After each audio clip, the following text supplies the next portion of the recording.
اب آپ میں سے ہر شخص اپنے اپنے ماحول کو دیکھے کہ آپ کا ماحول کیا ہے، اس میں کون کون سی چیزیں ہیں اور ان کو آپ کس طرح صاف رکھیں گے.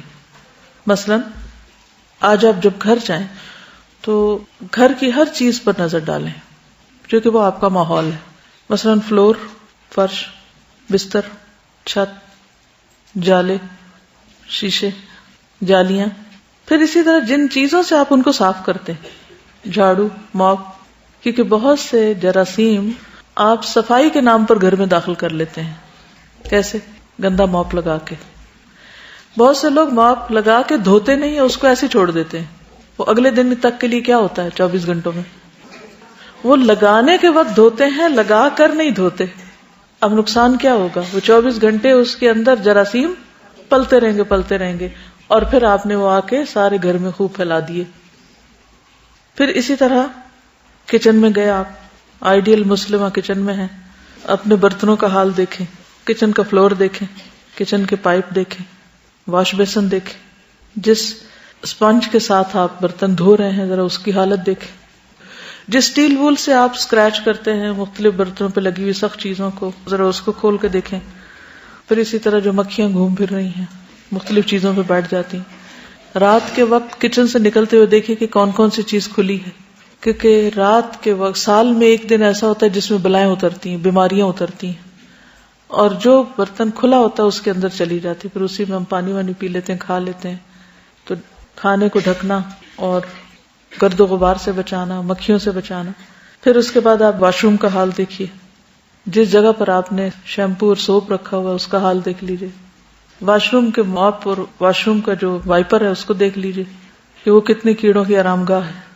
کموڈ کا برش دیکھ لیجیے اور اس کے نیچے کھڑا پانی دیکھ لیجیے، وہ پانی کہاں سے آیا یہ بھی سوچ لیجیے. ٹوتھ برش، اور پھر سارے گھر والوں کے ایک ہی جگہ اکٹھے ایک دوسرے سے ٹکرا رہے ہوتے ہیں وہ. جی ٹائلز آپ دیکھیں. پھر لانڈری جہاں آپ کپڑے دھوتے ہیں، واشنگ مشین کا حال دیکھیے، فلور دیکھیے، جہاں آپ نے سرف وغیرہ اور چیزیں رکھی ہوئی ہیں اس جگہ کو دیکھ لیجیے. ان سب چیزوں کا جائزہ لیجیے کیونکہ یہ سارا کچھ ہمارا ماحول ہے. ہم اگر آدھ گھنٹہ بھی لانڈری والے ایریا میں کھڑے ہو کر کام کر رہے ہیں تو اس میں جتنی سڑاند اور جو گندگی ہے وہ کون انہیل کر رہا ہے؟ کام کرنے والا ہی کر رہا ہے، خود آپ ہی اس کو سفر کر رہے ہیں، یعنی اس سے آپ ہی کو تکلیف ہو رہی ہے. کچن میں اگر گندگی ہے تو کس کو تکلیف ہے؟ آپ ہی کو ہے نا. اب ان ساری چیزوں کو صرف وہاں نہ دیکھیے، کیونکہ مومن غور و فکر کرتا ہے نا کہ یہ چیز مثلا ایک گندا اسپونج جو رات بھر گندگی میں پڑا رہا، صبح اٹھ کے آپ نے اسی سے جلدی سے کپ دھو اور اس میں چائے پی رہے ہیں، تو کیا وہ صاف ہے کپ جو بظاہر دیکھنے میں صاف ہے؟ پھر جو واشنگ لیکوڈز ہم یوز کرتے ہیں، بعض لوگوں کو برتن دھونے نہیں آتے، کپڑے دھونے نہیں آتے، کپڑے دھوئیں گے ابھی اس کے اندر صابن ہوگا بس نکال دیں گے. بعض لوگ برتن میں ابھی پوری طرح وہ صاف نہیں ہوا وہ صاف سمجھیں گے، اسی میں کھانا کھا لیں گے. تو اس طرح کتنے ہی انوانٹیڈ کیمیکلز گندے برتنوں اور گندے کپڑوں اور ان سب کے ساتھ ہمارے اندر جا رہے ہوتے ہیں، ان کے اثرات چاہے وہ اسکن کے ذریعے چاہے منہ کے ذریعے. پھر اسی طرح سبزیوں یا فروٹ وغیرہ کو جب ہم لا کے رکھتے ہیں یا پھر دھوتے ہیں یا پھر بعد میں جو کٹائی ہوتی ہے اور جو اس کا ویسٹیج ہوتا ہے اس کو کتنی دیر کھلا رکھتے ہیں، کہاں ڈمپ کرتے ہیں. ترقی یافتہ دنیا میں ہر چیز کو ڈمپ کرنے کا الگ الگ ڈبہ ہوتا ہے. فوڈ الگ میں جاتی ہے، یعنی ریسائکلنگ جو ہوتی ہے، کاغذ الگ میں جاتے ہیں. اسی طرح شیشہ وغیرہ، بیٹری کے سیلز، ان سب چیزوں کو ڈسپوز آف مختلف طریقے سے کیا جاتا ہے.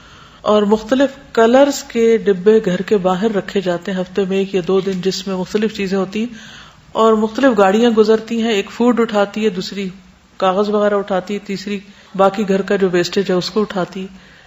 اگر آپ اس کو مکس کریں گے تو آپ کو جرمانہ پڑے گا. ہمارے ہاں ری سائیکلنگ کا کوئی انتظام ہی نہیں، سوچ ہی نہیں. کسی بھی جگہ پر آپ کسی بھی ہائی وے پہ سفر کیجیے اور آس پاس اڑتے ہوئے پلاسٹک کے لفافے دیکھیے کہ ہمارے پورے ماحول کو کتنا گندا کر رہے ہیں.